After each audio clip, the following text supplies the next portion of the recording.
Good evening. It is Sunday, December 29th at 8:10 p.m. Hope you're doing well. Purdue has just won their, ninth game of the season. They're 9-4 now, I believe. I'll double check that. Yeah, they're 9-4 now on the season after struggling to find consistency and rhythm for 30 minutes. Purdue finally put some space in between them and Toledo, wins by 19. They were favored by 20.5 or something. I don't know. A significant amount of points, and they did not cover, I don't believe. Lots of thoughts on this one, just because it's an unusual game. Christmas break games are always unusual. There's a lot of weird factors here too that we can talk about. Some things that historically have gone differently for Purdue that I'll talk about in a minute. Before I do it, I want to thank our friends at Homefield Apparel. Head over to homefieldapparel.com. Enter Boiled25 at checkout. Get 15% off your first order. If Santa brought you Homefield stuff, you're probably pretty happy. They've got some great gear. The retro sweater with the big block P is pretty awesome. If you haven't seen that, and you've got J Money type of bags, go ahead, give that a run. If you want to buy your pal LBD one, you're welcome to do so too. Also, when you're on campus and you've just watched Purdue play kind of a frustrating brand of basketball, but they've still found a way to win by 19, what do? You head towards the fire station. Maybe move quickly, go past the parking garage. When you get to that fire station, hang a left. You're going to see the blue lights. You're going to see AJ's, and you're going to go in there, and you're probably going to see Adam right away. And then you're going to want to give him a big hug because he's about to treat you with just an amazing evening of delicious delights beyond your dreams. Delicious delights beyond your dreams. EatAJ's.com. Burgers, beef, and beer. It's AJ's by the fire station. They have great people working there. I've proved tonight, good friend of mine who comes on here often. I don't know if he'll come on tonight, but Ron Gable, he went to AJ's tonight, and he texted me. I got it late, and he said, what am I supposed to get here? He was kidding. Guess what he got? Mac and cheese bites. He got a burger, and it looks scrumptious. Waffle fries look delicious. So, AJ's, they're awesome. Amazing people, amazing service, amazing food. Okay. So today, tomorrow actually is a big day in the Boiler Dowd household. TBD turns 15. And so, we had a bunch of birthday stuff going on, and, watched this one at home with my family. And, it's frustrating and odd to watch this year's Purdue basketball team. I know some of us handle this differently than others. I have started not getting on Twitter as much during these games because I don't want to catch any strays. For some reason, people think that I coach Purdue, or I have had an influence on Purdue in some way in the style of play and the substitution patterns and the lack of production or production. I don't. That's the wild thing. I do not have any of that under my control. And so it gets tough over there. I said Twitter's a wonderful place when things are fun, like last year, and it has not been fun this year. I just don't enjoy it at all. So I interact a little bit with Greg McManus and my friend Nate too, and put like 2 tweets up, and then I was like, yeah, I'm out. I'm not doing this. So here's one thing that I think is interesting about this Purdue team versus some other Purdue teams we've seen in the past. In the past, if Painter and his coaching staff had 6 or 7 days of practice with a team, you would see notable improvement. This year, it feels like you have 6 or 7 days, and we don't see much change, if we're going to be quite honest. And there are some things that I've been saying this for weeks. There are some things we want to happen quicker that cannot happen without time. Purdue needs time to develop. Some players need time to figure out what their roles are, but there's something that's recurring now that I think is bothersome and worrisome. Talk about that in a second. Purdue had lost 2 straight against very good teams, A&M and Auburn, and they had pestered them and beaten them up, and did it to the tune of just making the games really not competitive. Today, Toledo played really physically. The officiating was flat out atrocious. It wasn't just on how they called the ball, how they call fouls on the ball. Basics like what's a goaltend? What's a goaltend? Well, if you block the ball before it hits off the backboard on a layup, it's not a goaltend. But they call that a goaltend. on Jakar Harris tonight. There's some pretty bad examples of just basics, but it really didn't matter. One thing it did leave, if you watched it on TV like I did, is TKR was visibly pissed off because he was getting just pushed around, shoved, hit. They employed a similar tactic we've seen. Teams have learned, okay, if you play physical Purdue, they're going to struggle. The difference between, I don't know, Auburn and Toledo is pretty noteworthy. The difference between a Texas A&M and Toledo is noteworthy. But I think what these teams are doing is saying, oh, we'll try that too. And so we're going to get really physical with them, but they don't have the athleticism to back it up. And so if the refs aren't going to do anything about it, which is odd to see in Mackey Arena, that the officials completely just ate their whistles. But at the end of the game, TKR was so angry. He was talking to the Toledo players after the game, still talking, I think, about his displeasure with the way they tried to play the game. Get used to it, TKR. Here's the deal, Trey. What they're going to do is they're going to dare the officials to make the call. It's just not a new thing. It's not a new tactic. And in the Big Ten, they're not going to make the call. I'll tell you that much. That's the other thing, Trey. So get used to this idea that you're going to get the shit beaten out of you every night, and it's going to be the way it is. On the other side, things that are in control of Purdue has control over, that are egregious, that are awful, is Purdue's wings are not producing, flat out not producing. And if we're going to look for a real problem with this year's team, I don't know how we can't point right at that, right at Heidi and Colvin. Double zeros. I think both of them, if you look at the box score on the top and bottom where I look, we had zeros on both sides. This stuff matters. Not only are they not scoring, they don't look to be scoring to me. And it may be just because my untrained eye. I think it's time for Painter to make a major adjustment to the starting lineup and start bringing Colvin off the bench as a guy that just can bring in instant offense, because he did it last year when he started getting comfortable. He's a good defensive stopper, there's no doubt. But using Heidi as more of a big, strong guy that can pull down rebounds because they need it, and just say, here's your job. Your job is to go play above the rim and go get rebounds, and don't worry about scoring. It'll come when the opportunities are there. Don't draw stuff up for him. Don't do that, and bring in Harris back in the lineup, or Cox. And I would probably say I'd lean toward Cox because of his defensive intensity and the fact he's got this massive chip on his shoulder that Purdue fans are going to love. The more that can be stoked, the better. Now, the three guys, the big three that we expect big things out of tonight, they delivered.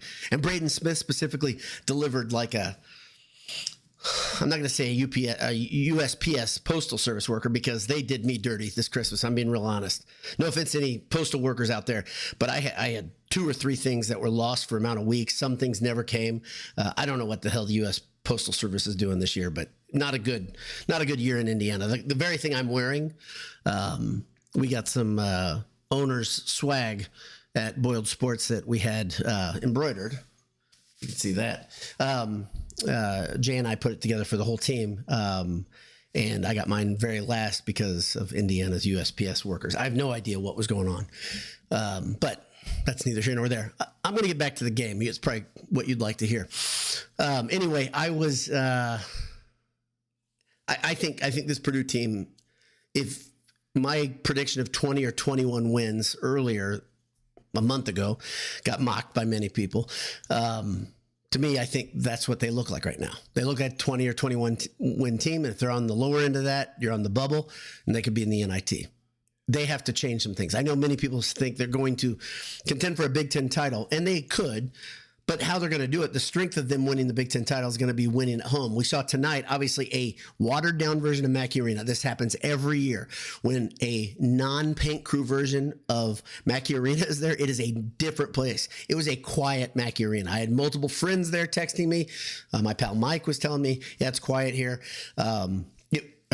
Not the same Mackey Arena, there's no doubt. So it would be better. And there was a visible or a palpable malaise over the team coming out of Christmas, coming off of 2 losses. The team did not look like they had been fired out of a cannon by any means. So let's look at stats together, and then we'll talk to you guys. Purdue wins 83-64. Like I said, I think it was a 20-point spread. Purdue wins by 19. Cam Heidi shot the ball 3 times, and he scored 0 points. On top of that, maybe more disconcerting to me is no rebounds. That bothers me more than anything. Let's see. Purdue loses the rebounding battle again by 7 to Toledo. This is a problem. This is a problem. It's legit not good, and it's going to be something that's gonna be here until Burgess develops. It's going to be here until Jacobson comes back. It's going to be here until Caleb First. And that's why, by the way, Caleb First plays a lot. That's the reason. He had 5 boards today because Paint says, okay, he's going to at least get the glass. But what he's going to do after he gets a rebound, he's going to bring it down.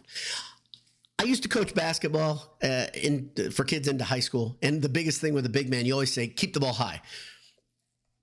Come on, Caleb. You've heard it from people that are much better basketball people than Boiler Dowd. Keep the ball high, man. You're 6'10".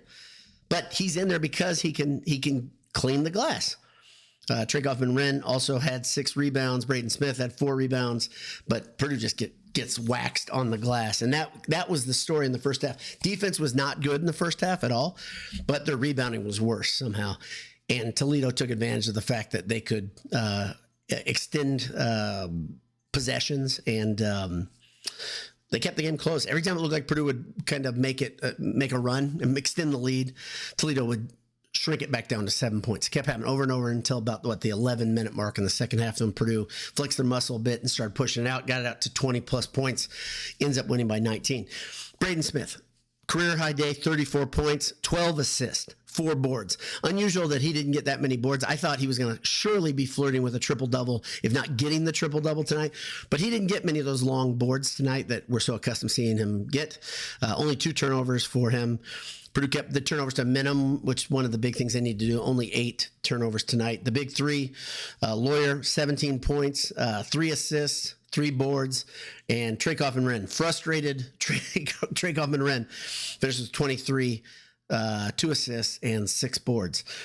If we're going to be real honest, there are a couple things that are just recurring problems with this team. The inability to get rebounds is a big one. The inability to make stops when they need to is a big one. The inability to handle the ball consistently when it's not in Smith's hands is a huge deal. There are things this team needs to work on. Is it all lost? No. Is there a chance that they could contend for the Big Ten title? I guess. I don't see it right now.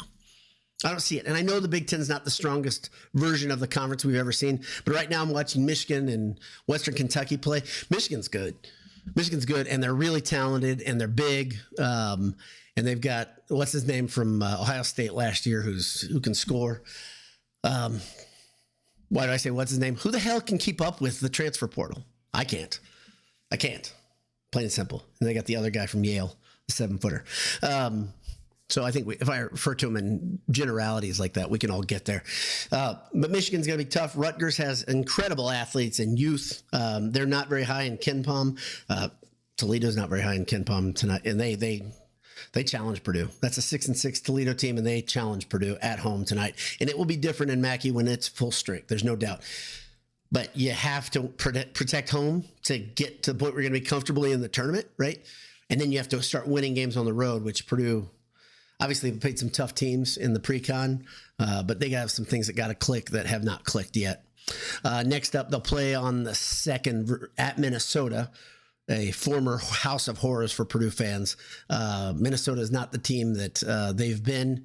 They're not as good as they were at the end of last season. Obviously, they had a ton of moving parts, but Purdue needs to put a couple in the win column, especially on the road, because it's just going to be harder for them.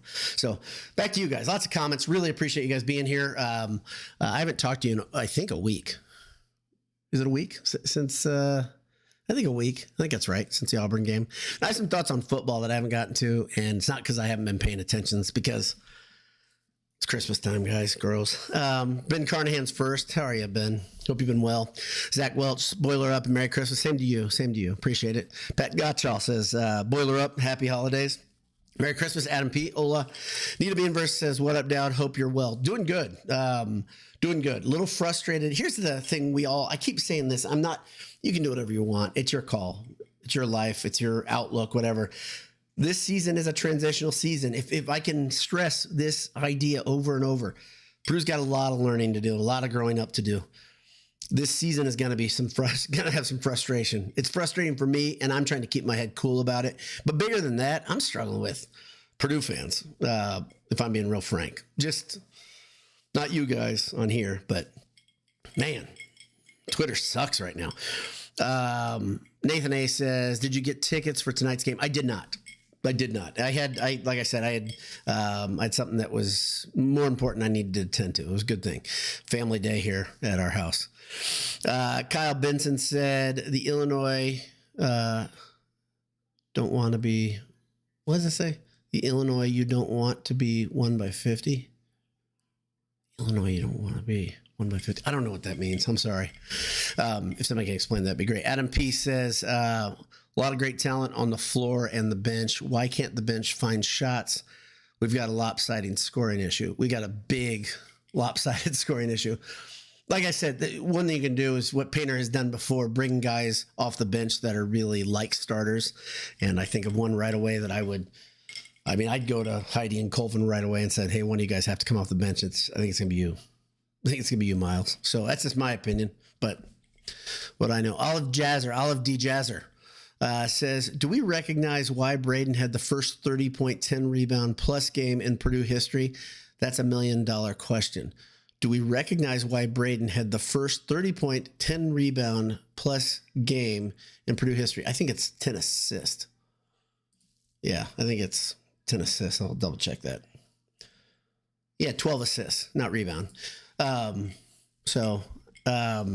It's pretty incredible what he did tonight. I think Purdue fans are extremely spoiled. If you're into history, which you may be, this very show right here with your pal Boiler Down, many Purdue fans were saying Braden Smith should lose minutes. And I said, no, Braden Smith should not lose minutes. Braden Smith is not the issue. Braden Smith, we need more Braden Smith. A lot more Braden Smith. In fact, it'd be an unusually designed team, but 5 Braden Smiths would be at least intense, if nothing else. And Purdue needs intensity. So let's see. Who's Johnny says Lawyer's on fire tonight. What did he shoot? Let's look at that. Lawyer he went 4 for 7 from 3. 5 for 11 from the floor. Every time he touched the ball, he was doing interesting stuff with it too. He even had that one real quick release. I think they waved it off, the 3 in the second half. Would have been Purdue's 77th point, if I remember correctly, and they called it no bucket because it was still in his hand. But yeah, he was hot, and he wasn't like he doesn't do this. He doesn't force shots, right? And that might be the biggest. If there's one big problem with Lawyer and Smith, it's that they don't look for their shots all the time. They wait for their shots to be the right shot. And I think that's been drilled into their head, and they've been good about it. One thing I think we don't appreciate enough is how rare it is for 2 guys to come in as true freshmen, and now they're juniors, and they've never missed a start, the pair of them. That is incredible, and it has spoiled Purdue. So TKR, though, like I said, visibly pissed off. Because of the nature of the game and the nature of the whistle. Big time Boiler, my pal says. Boiler up. Finally got to a game. Still here soaking it in. Been a long while. Hopefully get to another one this year when the students are there. You and I both know it's just better. Who's Johnny says Colvin and Heidi are not even rebounding. Yeah, I'm telling you, there's something happening. We got to get guys through this malaise. And it's not only Colvin and Heidi on the boards is the big one. I'd also say Harris looked like he shook some of the cobwebs or the whatever you want, a freshman slump that he had going loose. Cox, I think, is going to keep busting his ass. And a guy like that who just continues to go to the well, will eventually break loose. So I believe in both those guys still. I had multiple Purdue fans that I'm close with express doubt in both those guys, Cox and Harris, and I do not doubt those guys. So, but we need more from Colvin and Heidi, no doubt. Who's Johnny said, I'd start Smith, Cox, Lawyer first, and TKR. Yeah, and I like that. I like that lineup a lot. The thing I like about Cox being in the lineup is just the fact that he gets after everything, right? He's incredibly intense. I think that stuff rubs off on other guys. I don't think he lets up. The one thing that we don't know, because we saw it in Marquette, at the Marquette game, I know going back a little bit, where he was shell-shocked, right? It was too much for him. And maybe Paint saw that in his face. But the patterns changed a lot after that Marquette game. And I think we saw a little bit of it again in the Penn State game, right? I think that's a fair criticism. It's a lot for a freshman to take that in. And you have to say, when are you going to be ready to go? Because we need you right now. But Purdue needs to change some things. There's no doubt. Even in a win, they need to change things. No doubt about it. Let's see. Zach Welch says, played the most difficult non-conference schedule in my life, maybe ever. Real season starts now. Goals of this team are in front of them. And even though they are not a perfect team, continued. I'm so damn proud to be a Boiler. This team is easy to cheer for. Can't wait for the next game. So I don't know if that's the most difficult non-con they've ever played. In fact, I think you'd point the last couple of years, they've had pretty difficult non-conference seasons, non-conference schedules. It's a hard schedule, no doubt about it. And I liked the nature of the schedule because you had such tough teams.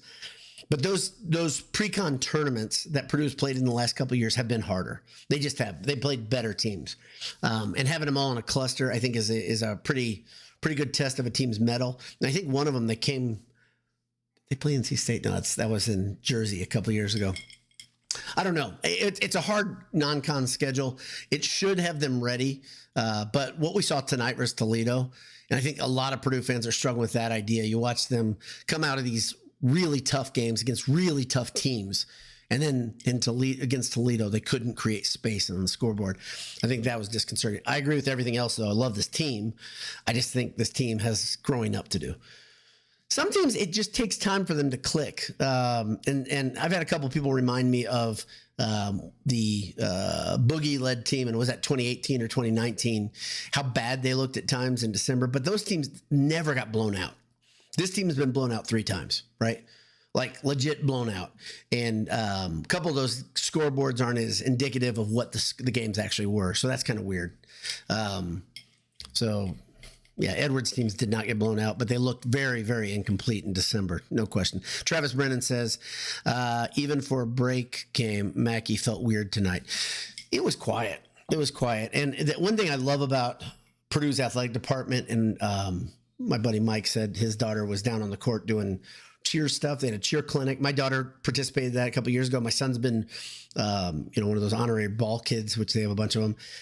So they put those games together to bring families together. And so you had a ton of 5 and 6 group ticket blocks with a bunch of kids in there. So it's going to be quiet, and you probably have some kids that are pretty worn out. The game ends at night, long day, especially for some of those little girls and their moms. That happens. So, but it's it's not a Mackey type of environment, no doubt about it. If you were there, you probably could sense that. Neither Being Verse says, take my wife and young daughters to the Northwestern game. 1 Boiler Kids Club tickets. Those are awesome. They've never been to Mackey. Excited for them to be there. That'll be better. What is that? That is the second game right after. So they go to Minnesota and they come back. So you're still going to be, that's still an abridged Mackey Arena, no doubt about it. Still not going to have paint crew there, but it'll be better. It'll be a better environment. It just won't be full strength. It'll be fun, but beware of Northwestern in January. Gosh, Northwestern and Rutgers in January in Mackey Arena. I get cold shudders. But that's cool. Boiler Kids Club is awesome. If you have young kids and you haven't done that, do it. It's great. Both of my kids are graduates or alums of Boiler Kids Club. Love it. They just loved the program. It was fun. They had a good time. It's a tremendous bargain. They get some fun stuff, silly fun stuff. Who's Johnny says Michigan starts 2 7-footers. Yep, they do. You think Purdue will struggle with 2 7-footers? I'd say probably. Purdue's got to figure out how to play with pace. That's all there is to it, and they haven't really done it yet. They got to figure out how to not let teams set up on defense, because it's been a problem all season, but they don't play with enough pace and they don't hit shots in transition. And if the three's not falling, like today, Braden hitting 3 after 3, he was a 6 of 13. If Braden's not hitting 50% of his shots today, Purdue may only win by 7 or 9 points, right? So yeah, Purdue, this team is really reliant on the 3-pointer when they're playing well. And when they're not playing well, and when they're not shooting well, it's big trouble. Who's Johnny says, I know it's too late, but paint should have hit the portal for a big man. Yeah, well, this revisionist history is a tough thing to swallow for a couple reasons. Let's remember the whole situation. Purdue had a blue chip, former 5-star wing coming in, and they were oversigned. Okay, so let's not forget that situation happened, right? So you had a class of 6? I think it's 6, either 5 or 6. and they lose one. Cannon Catchings decides to go play at BYU. Been a great move for him. It probably is okay. It really doesn't matter to Purdue. But the whole thing is they had a huge freshman class coming in. This was the plan a long time ago, and we can all say we disagree with it, we hate it, and we wish Purdue would go into the portal more. This is how you learn, though, right? I think this is the whole thing. I think Purdue will go in the portal this offseason because they're going to have to, right? But you're going to have a couple defections. I think you're going to have that will happen too, just because they're kind of due. Purdue's been incredibly stable as a roster for years. In fact, they're so stable this offseason, many of us talked about, I can't believe that guy's still here. This guy's still there. And Painter said time for some guys to move on to greener pastures. But in the process of saying those guys, time to go, Purdue got younger and they're still playing men. I keep saying this point, it really matters. So you have on one side, you got a bunch of freshmen trying to learn their new roles. And on the other side, you got teams that have transfers coming in that are 22, 23 years old. So teams instantly are going to look better. Will they look better in February than Purdue? I don't know. I don't know the answer to that. I can tell you that Zach Edey was pretty good, and losing the best player in the program's history really, really matters. If you bring in a transfer, are you going to fill the role that Zach Edey had? Are you going to have a guy? Let's pretend for a second. Here's your best case scenario, in my opinion, and it was never an option. But that Kalkbrenner or Payne, the guy who played at Minnesota. Payne's really good. If Payne came into Purdue right now, Purdue looked different. How many fewer losses would they have in that question, in that scenario, in your opinion? And you can answer the question yourself. But I've asked this. Well, in this scenario, Payne would not be. Payne would have been at Texas A&M. So they would have won that game. So they would have, they probably would have beaten them because Payne was pretty good for Texas A&M. So LBD just got off work. So, but I think these are the type of questions you ask. How many losses do you wipe off the board with whatever scenario you've got in your head? I don't care, anybody. I'm not talking about you specifically. But that's the thing you got to ask. Those are the scenarios you got to ask. Teams have to grow together. This team is figuring a lot out. If they had a transfer in the starting lineup, they'd still be figuring things out. The loss of Jacobson, that mattered. All these things matter, right? And it's not good. The team does not look like the best version of Purdue we've seen, but they're going to bust their ass. They're going to try to get better. I just don't know how much better they can get until you see Colvin, Heidi, Harris, and Cox play better. I kind of think it's that simple. And when I say play better, I mean like intensity, defense, consistency is a big deal because we've seen good versions of both Colvin and Heidi this year, like really, really good.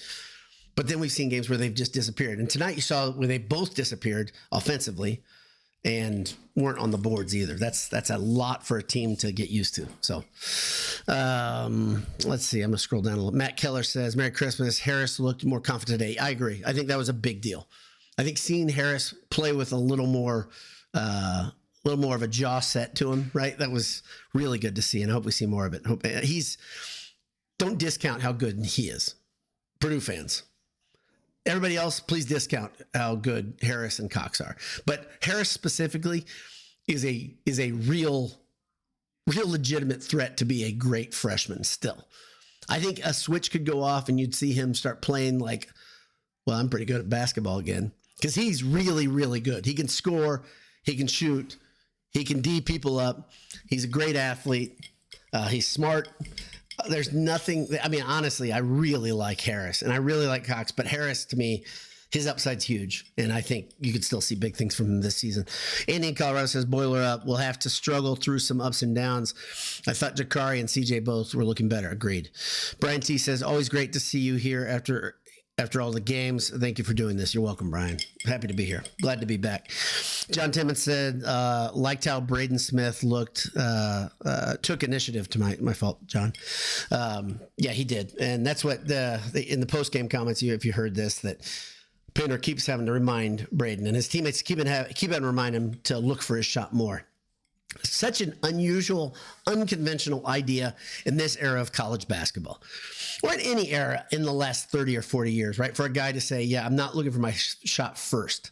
I'll tell you what, if you want an indicator how good Braden Smith is on a certain game, if he's hitting that fadeaway on the right side as he's fading out of bounds, other teams are just in big trouble. Because if he's hitting that, he's going to be pretty much unstoppable. And he hit that early, and then I think he hit another one in the second half. So, Who's Johnny said, I wouldn't be surprised if Colvin. I'm not gonna read that one. The rest of that, I don't agree with that. And I don't. The idea of guessing what's in a guy's head. This is a guy who, in my opinion, Colvin proves so much to me as a guy who said, I'm going to try to grow up and get better, in spite of the fact that, I was pretty highly touted. Last year, he took his lumps, right? So, number one, I think he wants to be at Purdue. Number two, I think he's got a huge upside. It's just he's got to find some consistency, and maybe the role isn't right. Maybe like I said, this team is figuring a lot of things out, and this is one of them. So I'm not gonna guess on any of the stuff that's coming months from now. Just not gonna do it. Kevin Albuquerque said, as has been mentioned, is this team learning from its deficiencies? Is this team learning from its deficiencies? At this point, hard to see that they are. Yeah, this is the hardest thing. I did mention the idea that this team doesn't grow a lot in a week away from the court. When I say away from the court, obviously they're practicing, but when they're not playing, they don't make those leaps that we've seen in previous years. But we've also seen, you got to go in your Wayback Machine. You have to have a memory longer than 6 years, really, to when Purdue has done this before, where they looked pretty crappy in December and a switch went in January. This isn't unprecedented stuff for Purdue. The real question is, how much can these young guys battle the 22 and 23-year-olds on their schedule? I mean, that's my biggest concern, because they're going to be there all season. Those guys, the old men that they're going to play, that the NCAA have completely botched everything with the portal and the way guys have perpetual eligibility. This isn't going anywhere. And so if Purdue's going to do what they're doing, or it looks like they're going to do, and they stick with this plan where you're going to say the core of Purdue's team is always going to be guys that are developed at Purdue, you're going to have seasons like this. I mean, that's now I used to say this and this is a weird analogy. When Joe Tiller was Purdue's football coach, I said I would have been okay with Purdue missing a bowl game, getting 5-win seasons, if there was a bigger payoff on that next year. So avoiding the Sun Bowl type season, the 6-win type season. But Tiller was like, make a bowl every year. Keep playing, because it was good for the program to practice. But I often thought to myself, if you can sacrifice a season to grow up, meaning you take your lumps by maybe playing a different quarterback or something like that. And in basketball, say, okay, we're going to give a guy like Burgess more of a role than we would have this early, because we have to, because he's got to be good next year. Maybe that's the cost. Maybe it's a team that's a bubble team or an NIT team, instead of being a solid 7 seed. I don't think any of us want to see Purdue as an 8 or a 9 seed, because that is just sucks, right? That's a horrible. You don't have to go back that far to remember Purdue in that 8 and 9 role versus Cincinnati, that game. Gosh. But that's a question. I don't know if Painter has that sort of thought. I think Paint's like, okay, let's win right now. And I think it's right to think that some of these guys can do it, but you're going to have to play Burgess more, right? That's a guy specifically I think of that needs he needs to grow up, but the only way he grows up is going against guys that are just absolute beasts. So tough decision to make. That's why I don't get paid millions of dollars. John Hawk says the young guns have got to play with a little more reckless abandon.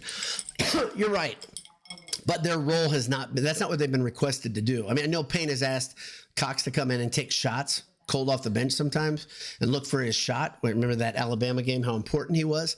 But I also think Paint really wants guys to take good shots. He says that all the time.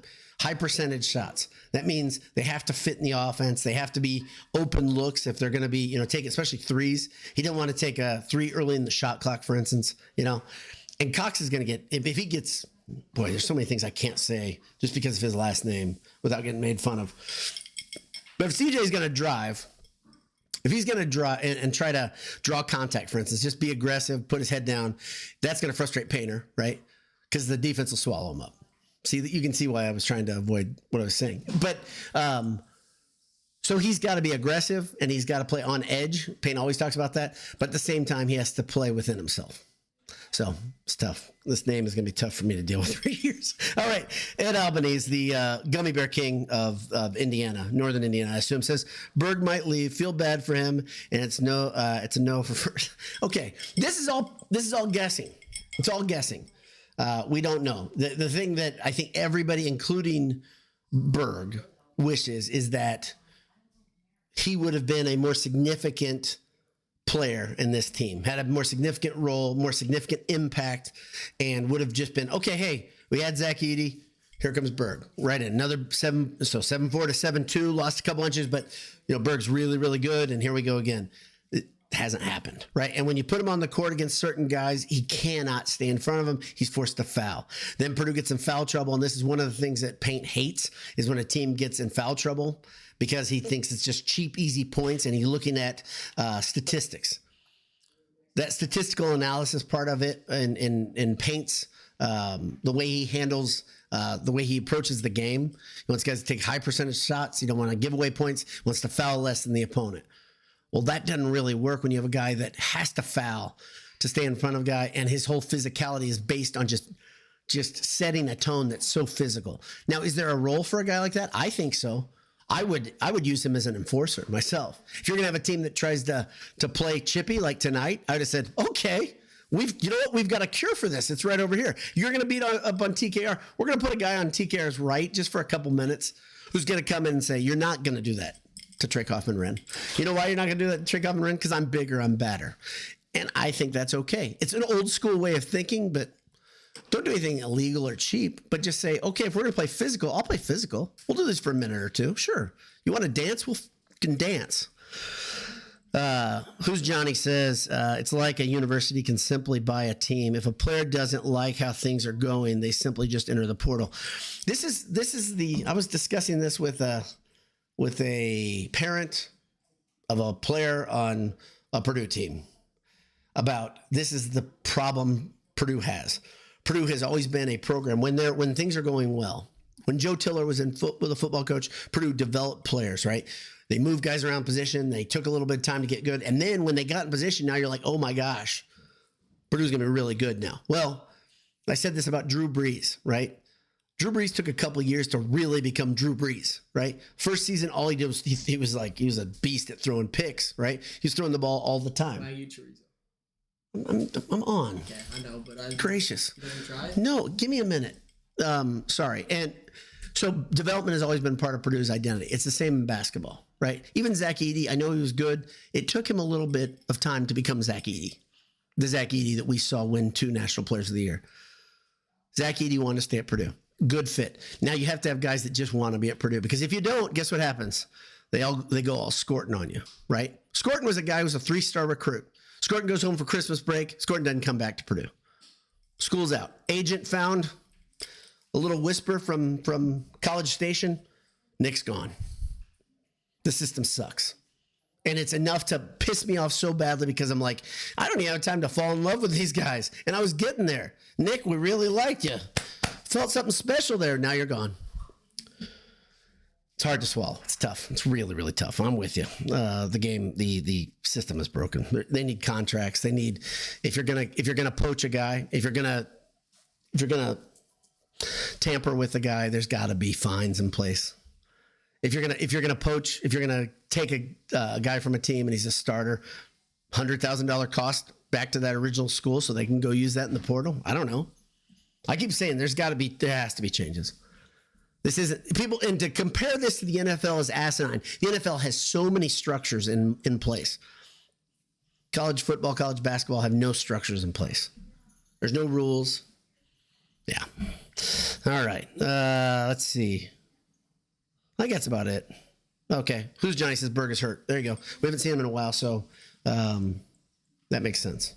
I would have liked to have seen him today. I'd like to see, I'd love to see a guy. I keep saying this.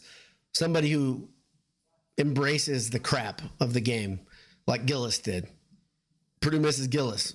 Gillis misses Purdue as well, because he's not playing as many minutes as he did Purdue. But he wouldn't really be the answer. The one thing Gillis did is in practice, he'd set a tone, right? And Purdue players would learn from that tone. Young guys would learn from that tone.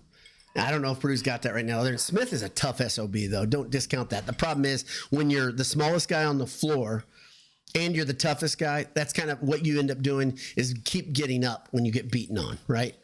That's pretty tough. It's inspirational, but you need a guy that can kind of hit back in some way. I'm not saying literally punch back, but hit back. So, all right, that's it. Purdue is what did I say? 9-4. They're 21st in America. Transitional year. They get to play at Minnesota next on the 2nd of January. Hope you had a great Christmas. Hope it was a blessed time for you and your family. And I hope New Year's is the same. God bless you. We'll talk to you soon. Hammer down. Purdue is champions of the Toledo versus Purdue contest. We'll see you.